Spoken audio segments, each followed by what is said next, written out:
Behind the Hooks. With Manny DeGrandis and Daniel Panetta.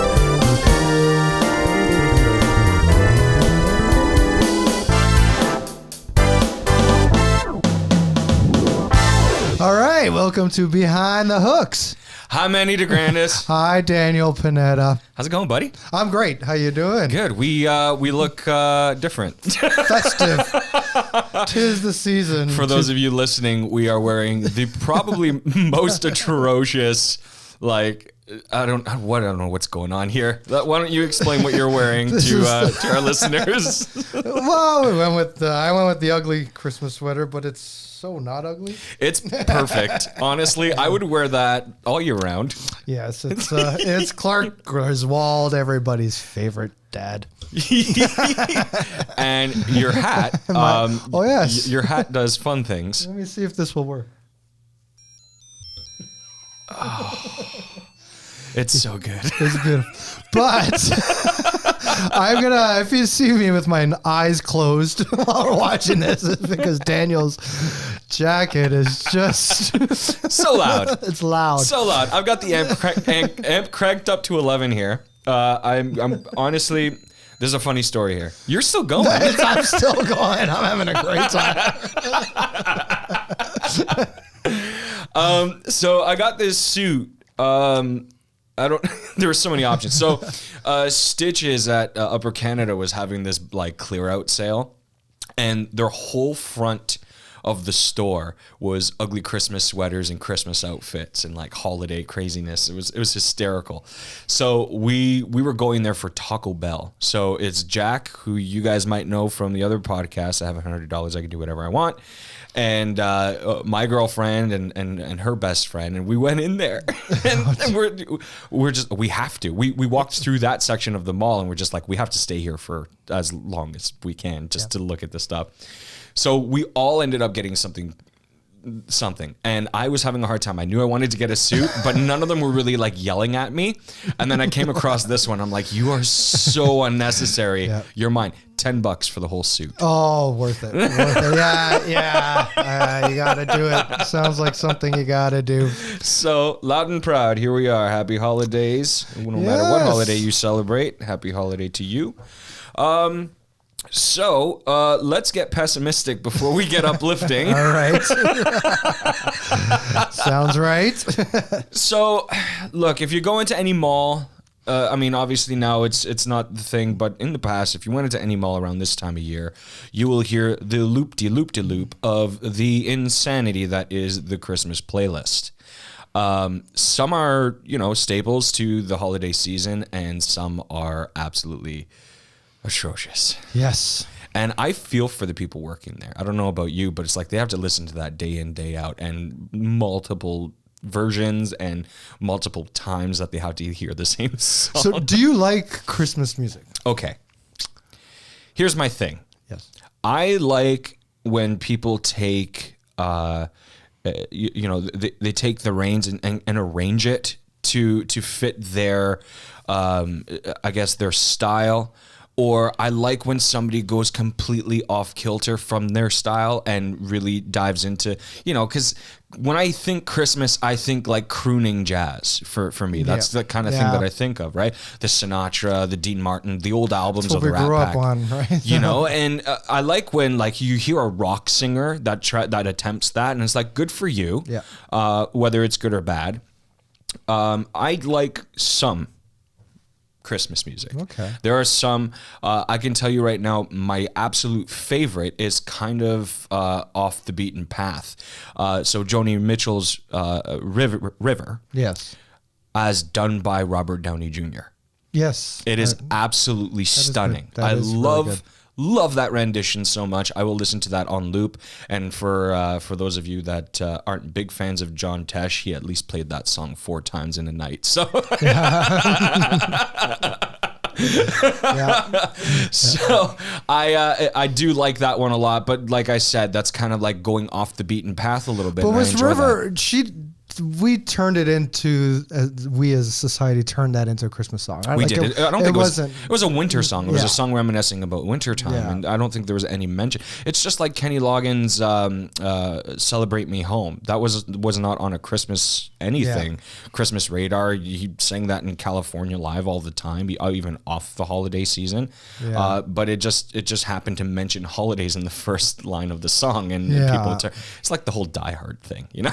Yeah, I know. Die Hard is a Christmas movie. It's like A never-ending debate. Yeah. So, how about you? I mean, like as a musician that I'm sure you've played a bajillion Christmas concerts. Yeah. How do you feel about the Christmas tune? I love Christmas music. I don't know why, but I like the classics. You know, I like Brenda Lee, and I like. I mean, and I have a ton of Christmas, like, so I bought up all the Stevie Wonder Christmas, Jackson 5, James Brown, but I also, like, I have the Kenny and Dolly Christmas, so the classics, and Andy Williams and all that I really love. I don't, the problem, and I've never had one of those jobs where the Christmas music was blaring in the background. Right. So I remember when I started working at the music store, and it was Christmas time. I came in one morning and I put on the Peanuts Christmas album. Nice. And everybody's kind of okay. And then I went in and I don't know, I forget what I put next. And they're like, "That's enough Christmas music, right? It's a music store." And I was like, I guess it was my first time being somewhere in a retail environment, and I was like, "Oh man, we got to put some Christmas music, but cool Christmas music, because there is." Yeah. But I get it. I get why people hate it so much. If any of those jobs where it's on all the time, it would, drive me crazy. But I even think they have, either songs that aren't on such heavy rotation. Everybody's always got. That's the thing about songs in particular. There's always nostalgia that's latched onto a song. I'm sorry, but Nat King Cole's The Christmas Song, Chestnuts Roasting on an Open Fire. Yeah. I mean, that is the holiday season. Exactly. You know what I mean? And it's been played and played and played and played, but there's I don't know. I don't know if it's the Nat King Cole magic, or if it's just the way that the song progresses and modulates and comes back to the root again. I don't know, thinking too much like a musician there. Yeah. But there's something very wholesome about that song, and I think you just hit it. They're wholesome, right? A lot of these classics are wholesome, and they I don't, maybe not everybody, but I think a lot of them went in treating it like it's one of their songs. A lot of these guys too, they were singing cover songs. Other people wrote those songs. Yeah. They were just singers, so they always put their flair on it. So I think for them to go in there and record someone else's song, being a Christmas song, they still sang it like as if it was their own. Yeah. Like they did every other song. And I think they sang it with meaning. I think there's the let's put out a Christmas album trend. I think Kelly Clarkson, I think, did one now. Like everybody's doing one, re-releasing the Mariah Carey song. Okay. Are we gonna go there already? We're there. We're there. You said it. You planted it. We're there. So speaking of plant, how do you guys like our Christmas tree here? This is beautiful. Charlie Brown Christmas. From my favorite Christmas show. It's great. I love it. Okay. Mariah Carey's Christmas song, All I Want for Christmas Is You. Probably the highest ranking Christmas song of all time. I'm saying that with question mark because I don't know the facts. It definitely wasn't 3 years ago. I think it was Bing Crosby. White Christmas came back? White Christmas. Holy. But I think it's done. I think it's Mariah now. Back to Mariah. She leans into it every year. I mean, you see those memes where it's like her coming out of a cave and it's like, it's Christmas season, bitches. Like, yeah. And I don't think she I think she just did it, and I think she had fun with it, and I think that's why. I mean, it comes across like she was actually having fun. Yeah, she's totally poking fun at how big the song got. And I think now, it's come to a point where I don't think she wanted it this bad. I don't think that she wanted her legacy to be this song. I mean, don't get me wrong. She owned the 90s with being on the charts for her pop and R&B and stuff like that. She had a lot of great records that did go to #1, but for some reason, this is the one that we always go back to. Oh, you think man. Mariah Carey, you think Red Dress, All I Want for Christmas Is You. Yeah. Yeah. Is it because, I don't know. I don't get the fascination with it because I think there's so many better songs, but I don't know. Maybe it's just the best song in the past 20 years. Is that it? Look at what was coming out at the time, right? It was all these string-heavy arrangements of pop sing. Faith Trans-Siberian Hill Orchestra, which is great. but I saw them. They're so good. So good. But yeah, like Kelly Clarkson was coming out with like Christmas list kind of thing. Very kind of, appealing to the child's mind kind of thing. And Mariah Carey just put out like a banger bop song, you know, and I think that's what they were craving at the time, was like a pop revival. Yeah, because that's a brand new song when she put it out. That was brand new, right? And I think 100%. that's the thing too. It was something new, not a badly redone. Like, because for me, that's what drives me crazy. It's like, somebody even redid Do They Know It's Christmas? A bunch of people have. Yeah. I don't know. I've been lucky, I guess, till this was the first year I heard a remake of it, and I was like, what? And they changed the lyrics a little bit. But they brought back a lot of the original. I guess they did another benefit, and they brought back a lot of the original singers that were on that to do a remake. I think it was a couple years ago, and like Bono's section, he changed his lyrics. I'm not sure, but I want to dive into that on our next segment. But first, we have to talk about the bad ones. The bad ones. There have been some really, really bad ones. And we're talking recent, because you brought me to the world of John Bon Jovi's Christmas. Fairy Tale New York, John Bon Jovi. What happened? I love how Steve Lillywhite, the original producer of the Pogues version, put out a tweet saying why oh why or something, like just trashing John. It's bad.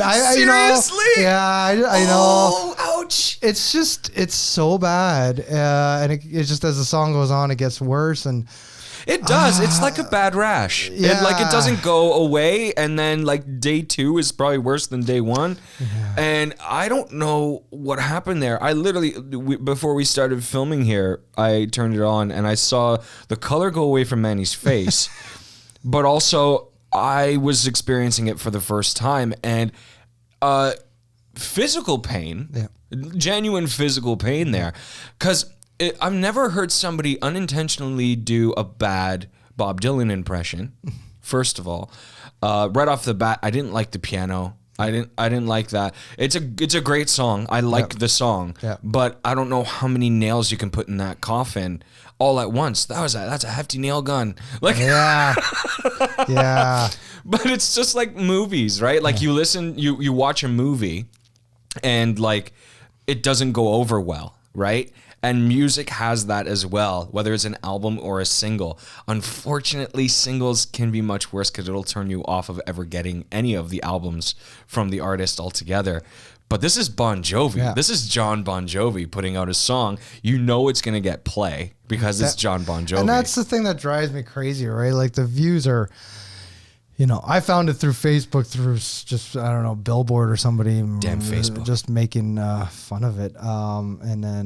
And then there's like another view and another, and it drives me crazy because it's like, this guy's still going to make money off it, even though it's terrible. And that's what I think is the general consensus with Christmas music, is just, all right, man, like we got the great versions of it. It's like, I don't know, people keep really releasing Stairway to Heaven or something, right? Yeah. Like every band's like, okay, we got to do Stairway to Heaven because that's a rock and roll song, and it's just these bad versions of a great song, and that's the problem, right? So when you're at the mall, and you're walking around, or at Loblaws or something, and you're just like, oh man, like what's with these terrible versions, right? Because there's so many great versions that just bring you. Is there songs though that like? Because there's gotta be a song or a couple of songs where when you redo like a very high profile song, say like a Bohemian Rhapsody or something like that, there's just songs that shouldn't be touched. Yeah. You know what I mean? Do you feel that way? And that's what I feel about Fairy Tale in New York. It's just, you can't copy that at all. And I'm okay with like walking in a band playing it because they're not releasing, they're just live playing it. Okay, I could deal with that, right? Yeah. That's cool. Like, it was great. But that like, there's something so genuine about that original version of it.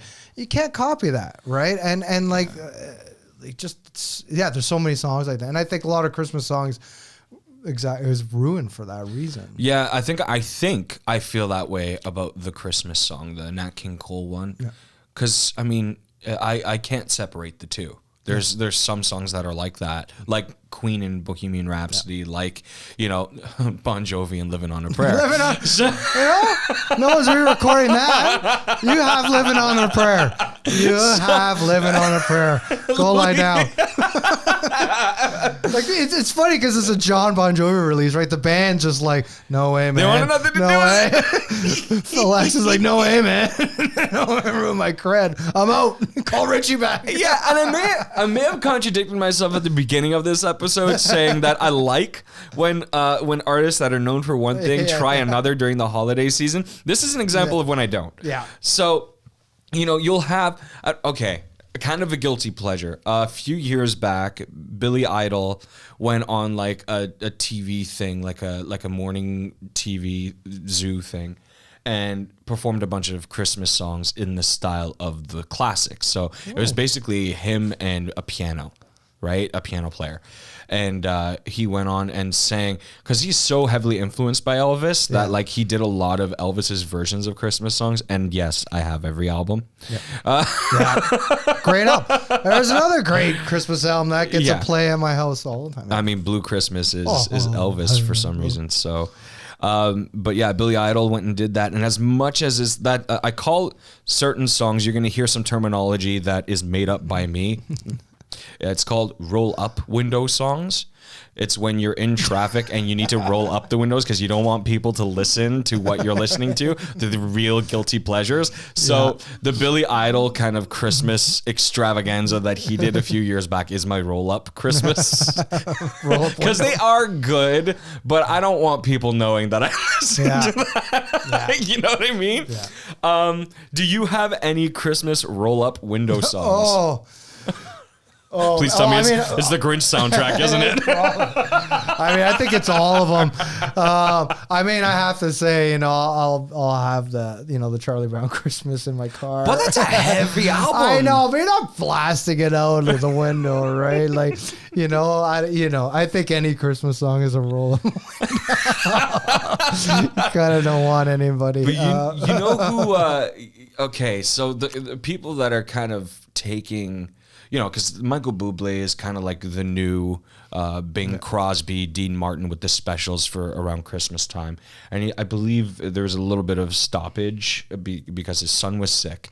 But like that's another one that he's definitely going back to the greats, and it's great production and great arrangements and stuff like that. And then Pentatonics, the a cappella group, kind of took the reins around the holiday season. They come out with a holiday record every year since they. Oh, really? Okay, because I know there's a lot of their stuff. And they're really, really good. And again, the arrangements are good. They're original. They're keeping to the pop mantra, but. They did a rendition a couple years back of Sugar Plum Fairy, which is an instrumental classical piece from the Nutcracker. Yeah. And it is unfreaking believable. It is so absolutely gorgeous. I'll listen to their record back to front, all their Christmas stuff. But yeah, there's just some that should leave the holiday season alone. Well, this is what I found funny. So when I bought the James Brown Christmas record, I was so excited to listen to that because it's hilarious. Yeah. So actually with Glenn, we play Soulful Christmas, which is a great little e-groove thing. And then he's got the other song, Santa Go to the Ghetto First, right? Which is awesome. That's right? a thing? Yeah, which is awesome. How do I not know this James Brown trivia? You gotta check out that album. It's a great album because everything's so funky. But it's like that's the problem with like Christmas. And I think that's what ends up happening is you have to do the whole album, and you got maybe 3 great ideas, or at least he wrote a couple tunes, which was the fun part. Yeah. But yeah. I gotta check that out. Yeah, I know. Thank it's you great. for bringing that to my attention. It's great, right? Now I'm thinking, like, I'm so upset because this damn COVID year, right? Without the gigs, right? There's 2 gigs I'm like super missing this year, and one is the one we do with Glenn at the Distillery District, right in the Christmas market. They had 15 days straight or whatever it was, and we did 2 years, and we got hired again this year, but it's not on. But it's funny because the person that hires us is like, yeah, play Christmas music. But then the sound guy who was there for the straight 17 days, he's like, hey, rock band, right? No Christmas, don't play Christmas tunes, right? And then like Glenn's like, he was like, what? Like, he's telling us not to play Christmas tunes. I'm like, he's the sound guy. He doesn't want to hear any more Christmas tunes. No, right? totally not. So, He's the mall walker or the mall shopper that I guess that can equivocate to like listening to that music all the time. And I just love how we and we only would play a couple. We'd play the Bruce Springsteen one, of course, and Run Rudolph Run, that one, and then we would play the James Brown one. But I'd always look over at him. He'd just be shaking his head, right? Probably screwing our whole mix. Yeah, just doing anything you can to sabotage it. So that's a big one that I really miss, even though it was outdoors and freezing. It was just so fun. And then the other one was playing at the Seton House for at the homeless shelter. Yeah. And I was doing that. This might have been year 8. I don't know, because we did a couple of things there, and that's going to be a huge miss this year. And it was just like, it's always fun to give something back, and you get caught up. We all get caught up in our lives and stuff that you forget to sometimes give back, and that was a great part about, when you get to play for people during Christmas or any time, and just help, spread some cheer. Yeah, like I remember when I was much younger. I was heavy into music already, and I was part of a youth group, and we went downtown, and we went to the Good Shepherd, and there's another homeless shelter that we went to, and I predominantly went to the Good Shepherd, I think, and there was 2 singers, myself and another guy, that they always separated us. One would go to one place, Scott's Mission. Scott's Mission. And we would go to, we would be split up, and because they wanted us to sing for the people that were coming through and getting food at the shelter. And I remember vividly doing that, and there being like a calm in amidst like the chaos of both the city and them not knowing where their next meal is going to be. And it kind of put a lot of things in perspective. And you're talking, I was like 14 years old at the time, right?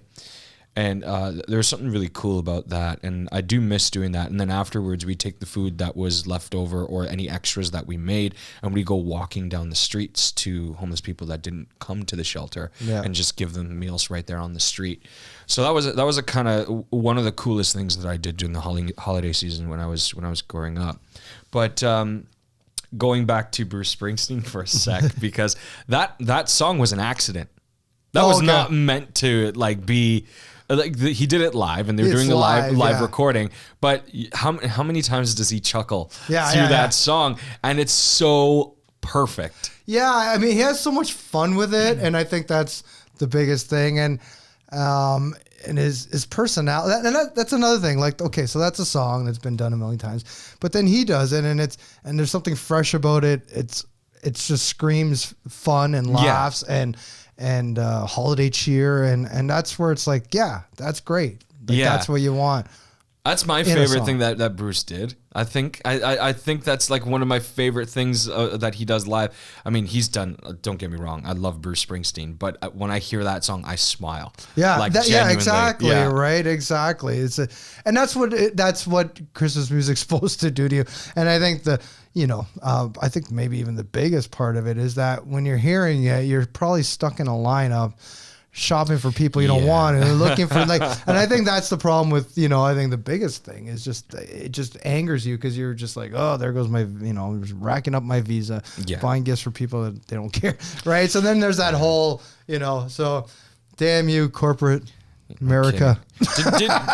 Did Michael Jackson come out with a Christmas anything after the Jackson 5? I don't know if he did. That's the, Trying to think. I've never heard a Christmas single. I don't think No. I've heard a Christmas single. He from wouldn't him sell after the out, Jackson man. 5. Never sold leave out. a comment if you guys remember Christmas anything from Michael Jackson after the Jackson 5. He was probably done with it from doing that because it was no, it's just like on there. But I mean, Because his that song, arrangement of the Santa Claus is coming Yeah. that Bruce Springsteen did end up doing. I mean, Yeah. like Jackson 5 did that version, and I know there's another version like that that a female group did in that Motown kind of era. So I that's a pretty big one from the Jackson 5. I'm either drawing a blank or it never happened. It's that whole Mandela effect thing. Watch, somebody's gonna say something. I'm like, oh yeah, yeah, exactly. There's a free Michael Jackson box. I honestly don't remember. Yeah, I don't remember either. Crazy. On that note, let's take a break and Google that and listen to our sponsors, and we'll be right back. Hi, it's Fernando Perry from the Perry team at Keller Williams Referred Real Estate, and we're happy to be associated with Snapped to bring you a concert series live streamed every Tuesday. We hope you join us on Facebook. Tell your friends about it. Tell your friends to tell their friends about it. Live music is something that we all miss, and we're helping musicians. Musicians helping musicians. And we're Back. I don't know if that's what you wanted me to do, but that's perfect. okay. Well, since you're in that voice, what's that other thing you do in that voice? On this day in music history, couple things happen.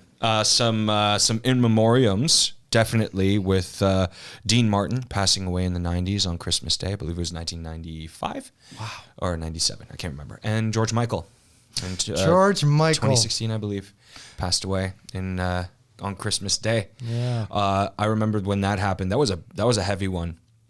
It would be for a lot of vocalists. Yeah. He was. He was a monster. Yeah. And I think that, I came out with literally the day after he passed away, I went into the studio and recorded Kissing a Fool because that's one of my favorite George Michael songs. It's absolutely gorgeous. Anyway, so that unfortunately did happen, and there's a lot of other great artists in between and all around that, but figured I would mention those. We touched on it before, the unbelievably famous and well-intended song of "Do They Know It's Christmas," which was the I believe the Live Aid kind of get-together of the who's who of the UK, getting together to raise money. Initially, it wasn't to raise money. It was actually going to be kind of a one-off from the founder and organizer, Mike Geldof, who put it all together, but he thought, this is doing really well. Let's do something and make some money, and they actually did $13 million when it released. This was back in 1984. So, Do They Know It's Christmas is, for those of you who don't know, which the original release of that was actually November of 1984, to be released for the holiday season, to raise awareness for what was going on in third world countries in Africa, and to raise money for their benefits. And basically, you had everybody from George Michael. Was George? Yeah, George Michael was in that one. Yeah. George was in that one. Bono, Boy George, Bruce. No, Bruce was in the other one. The other one, the Michael Jackson one. Yeah. We Are the World. Okay. Yeah. That's where you get confused. Exactly. Man, what a heavy time for like collabs, right? Yeah. But Do They Know It's Christmas, I found was really interesting because the recording process for that. So back in 1984, for those of you who don't know a lot about the recording process and the evolution of the recording process, recording in 1980s and beforehand was kind of an art. Where, I'm not saying that it's not an art now, but the cut and paste kind of thing, I guess the saying of cut and paste comes from recording reel to reel. Yeah. Being able to have such a steady hand and cut and splice a film from a reel and be able to, glue things together. That comes from that era of recording. So recording a multi-track back then was very difficult because you would usually just go in, all the bands would play through the song a bunch of times, they'd pick the best version and then have the singer sing on top of that. But you're talking about upwards of 10 people singing, and they recorded the groups part where you see in the Feed the World section of the music video first. So they recorded that part first. Chorus first. Like, I guess it's or the outro. outro. It's more outro. Yeah, I guess. Yeah. The meat and potatoes of the song, though, was recorded one by one. So they had recorded like a demo track to play to the singers before they went into the booth. Okay. And then the lead singer from Spandau Ballet was the first one to go in there. And then they just kept like over dubbing each other and in the booth and recording on top of each other. And then the mixing process started, which took like 24 hours to do. Yeah. And they had it done at 8 a.m. the next day, and they started recording 8 a.m. the previous day. And, and then they were able to split up the parts based on, who put out the best performance and everything like that. And like producers will figure out. Did they have their own line already, or were they just singing like a verse and they picked? From what I read, they went in there singing the whole song. Oh. Like they went in there and did their cut of the whole song. Oh. And then it was the producer's job and the engineer to kind of splice things out. And wow. I want to fact check myself to make sure that that's accurate. But based on what I've read over the past couple of days, they went in there and recorded the whole song. And then they figured out who was going to have the solo pieces. Really? Like that's an insane process. Even doing it in the digital era. Yeah. Like that's a pretty heavy feat. Reel to reel, I couldn't imagine how insanely difficult that must have been. And to do it in 24 hours, where now we have producers that can't do anything in 3 days. Yeah. Like, yeah, come on. I'm guilty of it, man. Yeah. There's some things, and they had like an electronic drum kit, and Phil Collins came in and played drums over that, and to get the drum sound down. Like there was no, it's almost like a musician's nightmare going into a studio session with no preparation in here. You're just gonna listen to this song a couple times, and you're going in to record. How good does it feel though to be the backing band guys? Like you get choose. Like it was a bass player from Duran Duran that played on the bass part. It's just like, so you're basically telling him he's the best bass player in all of the UK. There's got to be some ego trip there for sure. Like good for him, right? I can only imagine, even to be selected as a vocalist, as a representation of the in this case the UK, and being brought in and being like, yeah, we want you to be a part of this. This is something that's we know is going to be historical.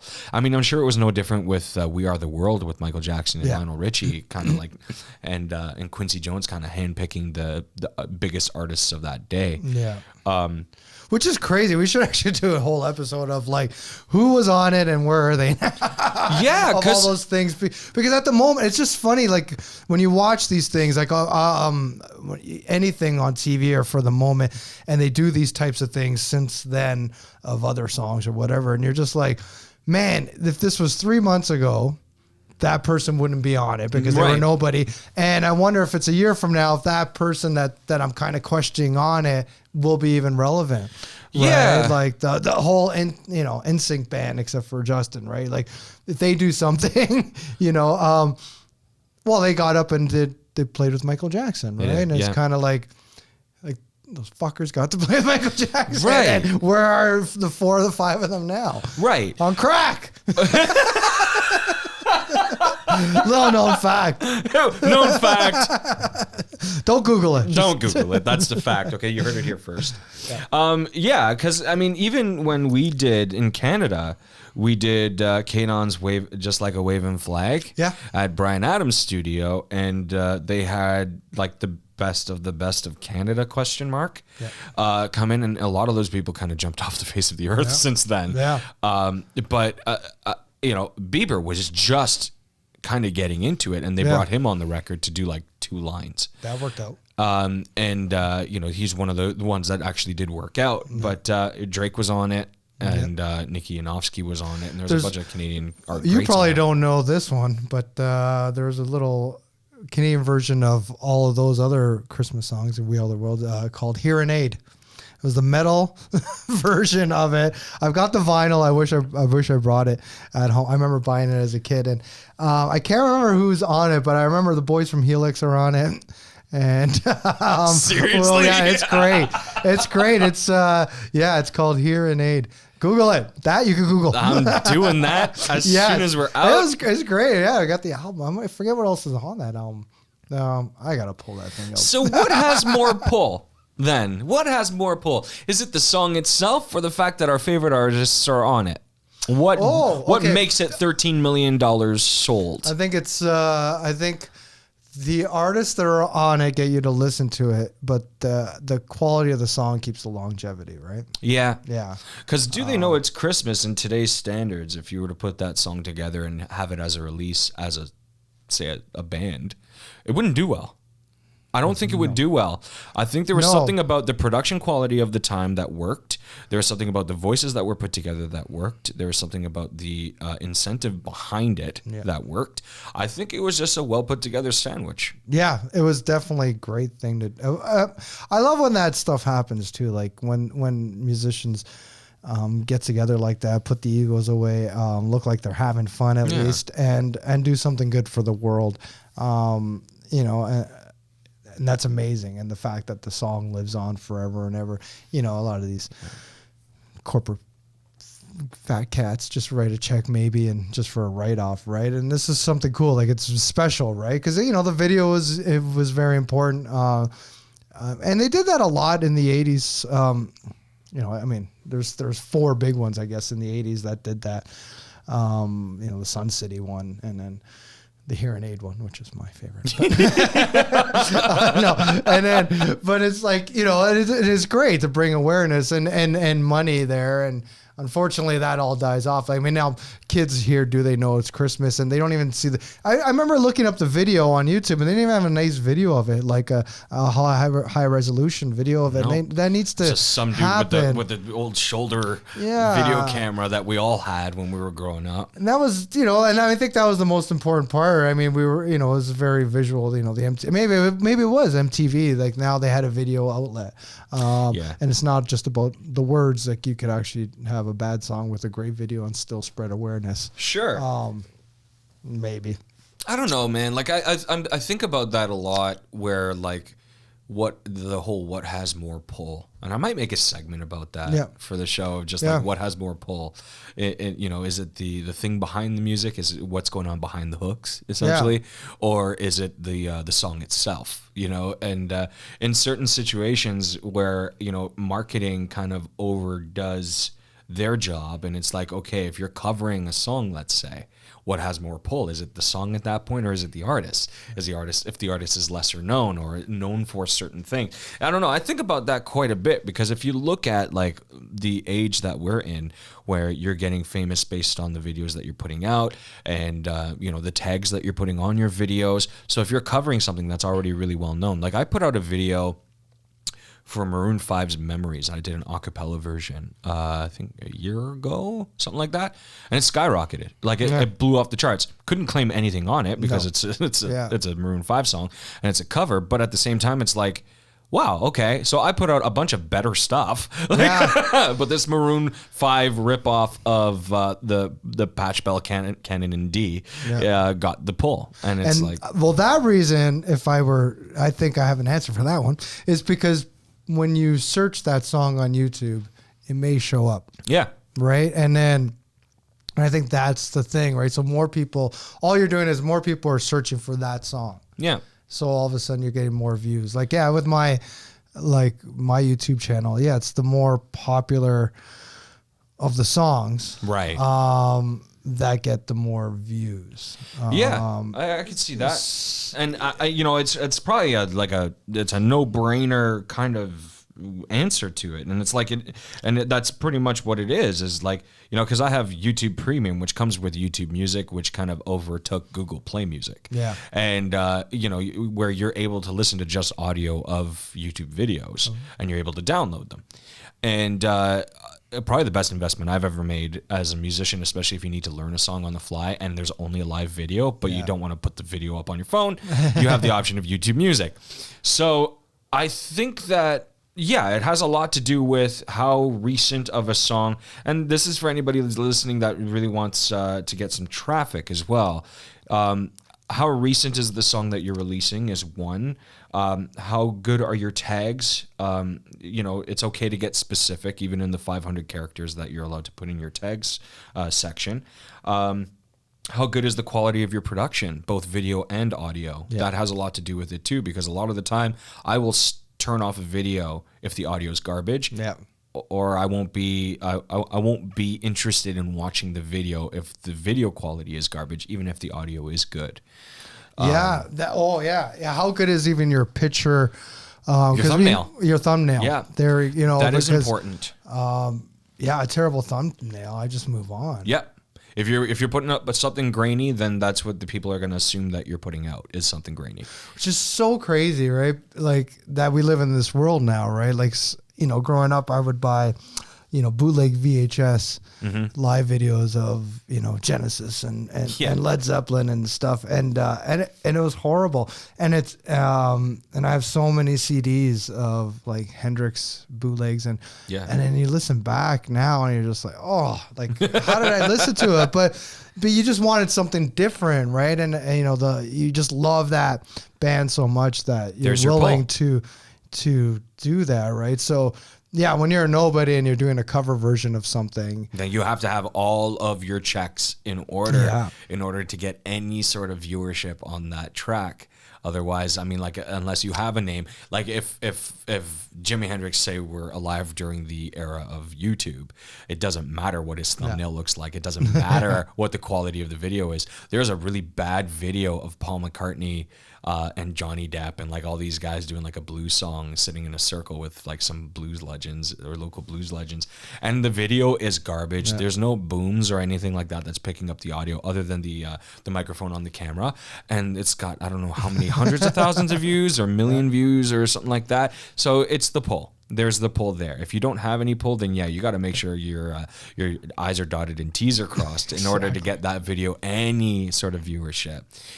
So it's a little bit more work until your name becomes that enough where people are just going to watch it no matter what.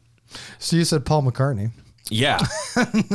I did a Google search of worst Christmas songs, and his Wonderful Christmas Time is up there. Why? People hate it. It's such a cheery song, and though. I think that's the problem. It's too cheery? Too cheery. When did he release that? Do you know? It was the Wings years. Oh, it was? Yeah, because the Wings are in the video. I thought people wanted to be cheery then. Yeah, it's so funny that was up there. And then there's a ton of obviously bad cover versions. But it was just funny that was up there. I'm like, see? That's it. See, having wonderful Christmas time. I don't know. Because I don't know. I can handle it more now than I think I did. Wait, I'm thinking about it now. I will turn that song off. I mean, when it comes up on the radio. See, that's the thing, right? Because if you actually, when you're like, this is gay, it makes you feel good for a second, but then it's like, oh boy, right? It's when it gets to that part of a choir of angels sing their song all day long. Okay. Yeah. Right. So I think Paul should thank Mariah because I think that was the worst one up until Mariah's. But okay, hold on, because I got to dig into this a little bit. Okay, this wouldn't be behind the hooks if we didn't dig. Is it the worst Christmas song voted? The worst Christmas song? Because Mariah's isn't voted the worst. It's considered like the best, but it's like people are so sick of it that it's become like the worst. But it's still got record breaking everything. Is Paul's song like voted really, really bad? It was up when I just a random Google because I was like, oh, I gotta, I want to see what the what's worst the worst Christmas song? Because there's different. There's you mean Bon Jovi's not on there yet? No, not yet, but he will be, right? Because there's like, annoying and then least popular and worst, right? So that's always and then there's actually the shittiest. Wow. That's a thing? I'm curious about the least popular. That might be a hidden gem. Yeah. White Christmas, Iggy Pop? Come on, man. Okay, you know how like Bruce's Santa Claus is coming to town. spaghetti and Come tuna on. fish. That's what that just sounded like to me. Iggy Yeah. Pop and Wait Christmas. Yes. Jackson 5's on. Oh, Lady Gaga. But yeah, no, it was number one. Number one, Paul McCartney.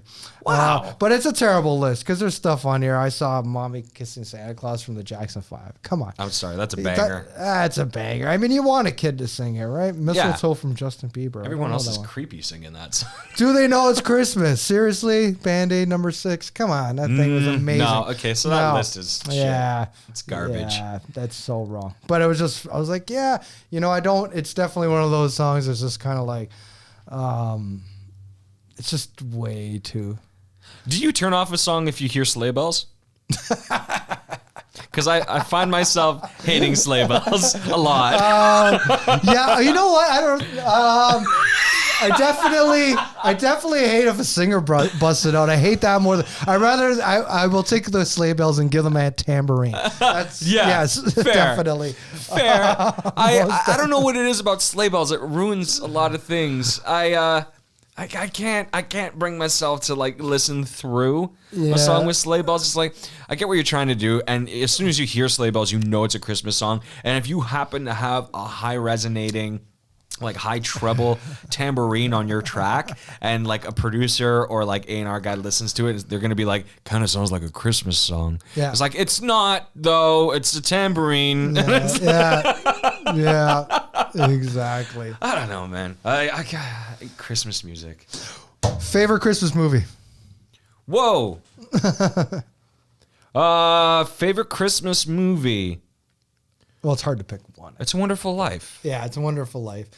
Yeah.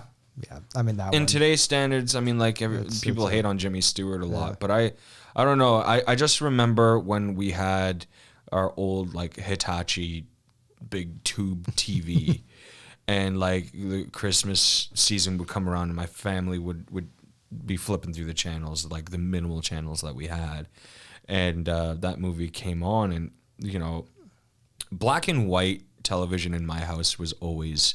It was okay, like it was a normal thing. We watched I Love Lucy, we watched all those old programs, and so It's a Wonderful Life. There's a cool message behind it. There was nothing political or war-driven, which a lot of the movies were at the time, and it's just a feel-good movie, and it was kind of like a modern-day adaptation, very Dickensian adaptation of Scrooge, where a guy's not in the spirit, and then an angel comes and shows him the way, and I thought that was kind of neat. On a like spirit kind of happy festive level, I think that's a cool movie. But you got Home Alone. No, that's not up on mine. No, definitely not. What about you? No. I mean, definitely yes. I'm wearing the shirt. Definitely Christmas Vacation, most definitely. But I like the Scrooge. I like Jack Frost. Jack Frost is cool. That's one Michael Keaton, right? Yeah, being a musician, right? I was like, oh man, it's a little bit. What about the Santa Claus with Tim Allen? Yeah, I'm not a big movie. Tim Allen fan. I like that movie, but I like that was a good one too. And Bad Santa was good too. Billy Bob, man, he knew how to like push the envelope before anybody was pushing that envelope. That's hysterical. It's a good one. But yeah, I mean, those are the go-to. I still haven't watched Christmas Vacation this year yet. Just taking it, and already did Elf. Haven't killed it. Elf is amazing for something brand new, right? To nail it like that. I don't know who. I don't know if Will Ferrell had anything to do with that, or they wrote it and then they hired him and then he took it over. I don't know, but I feel like he nailed it, destroyed it. It was just like the best. I don't think any other actor could have done it, and I think he got a lot of hate for that movie. He gets a lot of hate for a lot of movies, but I'm sorry, I'm a Will Ferrell fan, and a lot of actors have their hits and misses. Mm-hmm. But like Will Ferrell, I couldn't see anybody else playing that character. No way. Playing Bud. I couldn't. I couldn't. But I think that there's a message that I kind of want to tell everybody listening and watching here is even though we're a country, one of the countries that we're so engulfed in tradition. the tradition of the holiday season, the tradition of, and routine. Routine is very important to us. Obviously, we are stricken with something that has put a stick in the spokes of our routine and our traditions. Let this be a kind of a lesson for us as well during this season, that, appreciate the traditions that you've built with your families, and maybe this is a start of a new beginning to maybe create new traditions for your families during this time, and start developing something new where, one day during the holiday season, it's just, you and the ones that you are closest with, to kind of, to build that kind of unit again. But don't think so much on how COVID has taken away from our traditions and our routines, but instead try, if you can put a positive twist on things, try and implement new traditions for, especially if you have kids, where it's still holiday feeling for them, and be creative with it, have fun with it. Exactly. There's something to do. There's always something to do in the home to keep the spirits up. Yeah, I mean, taking the step back is really important, and I think we've been, you see, we've been losing it over the years, and then, with Boxing Day being open, and I was just like, man, it would have been nice to have the 25th and the 26th off. Most people do, but the stores being open, running, it's not about that. Just take that step back. Yeah. Sit back, have some eggnog, spike some of them, and hang out and listen to some records.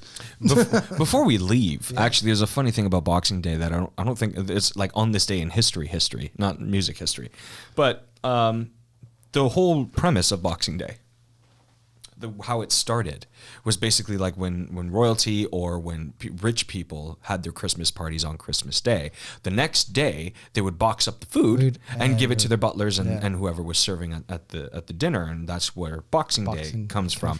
It has nothing to do with going out and buying your plasma TV and spending more money that you don't have. We show appreciation for those who make our holidays possible. Exactly. That's what Boxing Day is for. Let's end today's episode with a couple friends of mine, the Freeman Brothers, put out a Christmas album. So I think they've sold out of all CDs, but they're on all the platforms, the Spotify's and the yada yadas. Called up Curtis and I said, you got anything recorded so we could play it? So what he gave me was, last year he put out a solo bass version of Angels We Have Heard on High. So it's a little different than the album version. So we're going to play that at the end of it. But it is on the album, and that's very bass heavy cool. It's very cool, which is just giving props to, another fellow bass player. I also did We Three Kings for fun the other night and put it up on my YouTube channel, a bass version of that. It's gorgeous. Watch it. It's very nice. It's a nice side angle of my head and bass. But yeah, check out the Freeman Brothers Christmas album. It's such a great album, instrumental, and they do such a great job. Local boys killing it. And here's the track. So Merry Christmas all and Happy Holidays. Merry Christmas, Happy Holidays. Bye. Bye.